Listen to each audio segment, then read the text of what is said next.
Welcome back to the Kosi Arsenal podcast. My name is Kosi. Welcome back to a brand new video. It is very bad times. It is tragic times. Arsenal is sinking without any hope. And at the moment, all I can say is that we are rubbish, we are garbage, and I do not know whether we were ready for the season or we entered a season where we thought, we were going to be title challenges by default, and it hasn't worked. The transfer market was catastrophic. Raheem Sterling, Mikel Merino, we didn't get a striker. It was catastrophic. That is I think that's the least I can say about it. But I want to step into our season. Yes, we've lost to Newcastle and everyone is raging and people are really angry. People want Mikel Arteta out. And I'm going to talk about Mikel Arteta because I think as manager, he really confuses me. This is a guy that played Ben White last weekend against Liverpool. And yes, we didn't win, but I think Ben White fairly did well in that game. The second goal for Liverpool comes when Julian Timber is taken off and Gabriel is taken off as well. And that's a little bit explanatory. You could understand, right? Your best defenders have gone off and Liverpool have equalized. So what does he do? He plays Ben White for 70 minutes on the bench, and he plays Thomas Partey, at right back. I really want to understand, what kind of manager do we have in this team? Do we have a manager that is really so good at self-sabotage, a manager that is so good at, giving away points, regardless of whether we need them or not, or we have a manager that we can say, in the next 5 years, this guy is going to win the Premier League, maybe the Champions League, and maybe some other silverware. I think that's a real question, and that's a real conversation to have right now. Now, for me, I'm not Mikel Arteta out. Yes, I know there are much better managers out there, and I know a manager that is good really does so much to a club. Hansi Flick is a very good example at Barcelona. He's come in. He's not had a good transfer window, by the way. He's not even had a good transfer window. He's been given Lamine Yamal from the Euros. He's been given a much better Pedri in terms of fitness. And that's it. And maybe Dani Olmo. But a good manager doesn't really need a lot to show signs of improvement. And I think Hansi Flick has shown the whole world that this tendency that we are trying to create these days of patience and waiting until managers destroy clubs beyond reasonable doubt is not needed. But let's talk about our season first. Let's talk about these results. Let's talk about the injuries, and then we get into the manager, later. So first and foremost, in the comment section, let me know, what is wrong with this team? Is it the players? Is it the injuries? Is it the manager? What is wrong? Are we too expectant as fans that we are trying to think and we're trying to look at this team in the perspective of, we have to win, we have to do this and that. And yet, the truth is that this team is not as ambitious as we are. I mean, let me know, because I'm really, really perplexed. And I've not done a lot of videos in the last 7 days. And I'm happy that I've not done videos in the last 7 days because I would have lost my mind. So let's start off with the injuries, right? Now, I don't like Gary Neville. I really, really don't. But Gary Neville has a very interesting point that he has made in the last 5 days. And he's told Arsenal, stop whining about the injuries that you're suffering from. Stop whining about the players that are not available and focus on what you can do. Focus on the players that you have. Manchester City is without Kevin De Bruyne and without Rodri for almost a whole season, probably, when it comes to Rodri. And yes, they've lost their last 2 games, but their performances have shown you that you've got to be resilient enough, at least for you to go past 1 injury in the squad or past 2 key injuries in the squad. When Martin Odegaard picked up an injury, it looked like Arsenal's season was over before it had started. It was a dramatic change. It was a dramatic shift from the Arsenal we knew to the Arsenal we have right now. And we've tried to play Trossard there, and it hasn't worked. And we've tried to play Kai Havertz there, and it hasn't worked. Mikel Merino, it hasn't worked. So this is a problem that I talked about right at the end of the summer. why would you sell Fabio Vieira? Why would you give away Fabio Vieira and then you sell Emil Smith Rowe in a window where you have not replaced them with a number 10 to cover for Odegaard? So, in literal terms, what we thought was this team is going to have Odegaard without picking up an injury for like lifetime. It's possible. I mean, players go 5-6 seasons without missing games, but with a player like Martin Odegaard, a player who's your creative spark, a player who's your brain, teams are going to look to stop him. Teams are going to look to close him down. And there's a real possibility, like a 5 out of 10 possibility, that he's going to pick up an injury at some point in time. So I think there was a lack of prudence.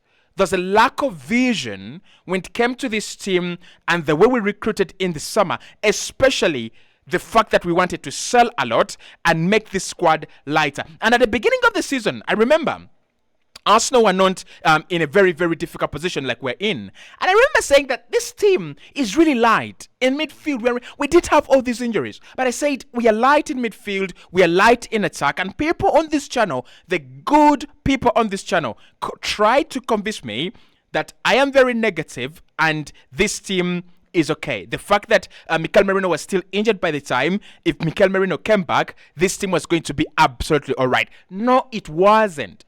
We were light right from the summer in attack and in midfield. So one Odegaard injury cannot explain how a whole project that has gone 5 years, that is 5 years in the building, crumbles. I mean, if that is the reason we are giving, then we are a bloody circus and get this manager out. If he dares to say, and he's not said it, and I'm still backing my manager, but if he dares to say that this project is crumbling because Odegaard is not available, a project that is 5 years in the making, a project that has spent around 200 million, for like 2 consecutive summers, a project that has seen about 1 billion injected, then you've got to get him out. He's not the right guy. So with injuries, this is what I'm going to say. We have been unlucky. Calafiori, I don't know whether we have been unlucky with Ricardo Calafiori's injuries or we have been extremely stupid that we looked at a guy who had a real possibility, very big injuries, and a real possibility of picking up injuries almost every now and then, and we have decided he's the guy we have to sign. So I don't know, but we have suffered so many injuries in defense. There's a time last weekend when we played Liverpool, our defense was shattered. Like injuries had shattered through, our defense. So with injuries, we've been unlucky, and I would say Arsenal's performances and results are okay given the injuries that we have suffered. But discipline. That is the second thing I want to talk about on this video. Discipline. I'm not going to react to the Newcastle defeat because the Newcastle defeat is just a small drop in the ocean of problems that we have had, and we have seen some of them coming and some we have not seen coming. I mean, the discipline issue. Can someone explain to me how almost like 2 years Arsenal do not pick up a red card and then we pick up red cards like for fun? Saliba's got one, Trossard has got one, Rice has got one. What has happened to the discipline in this team?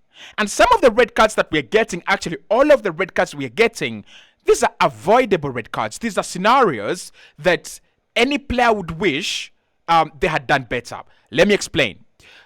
Declan Rice versus Brighton, we drop points. But look at that scenario. If Declan Rice walks away from that scenario, like he had done, and the ball is played into that position, and he doesn't kick it away, and he doesn't, try to knock on it. Just go away, right? It is a free kick, for Christ's sake, deep in their half. It is not going to be a bloody swinger into the back of the net, into the penalty area. It's not a swinger in the penalty area. It's not going to result into anything like that. Was it Webster or who was it? The best he could have done was to pass that ball into Carlos Baleba in the middle of the park, still in their own half, or pass it back to Van Bruggen. That is an avoidable red card. Leandro Trossard. Now, with the Leandro Trossard one,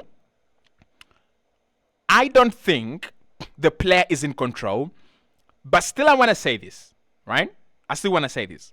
That is avoidable. The William Saliba red card. Why are you bringing him down? Like, why are you trying to bring him down? You've got the speed, you've got the physicality, and that guy, and you have Ben White running to cover, and what hurts a lot is that ball is not played over the top by a Bournemouth player. It is played over the top by Leandro Trossard. It's a very poor pass from Leandro Trossard.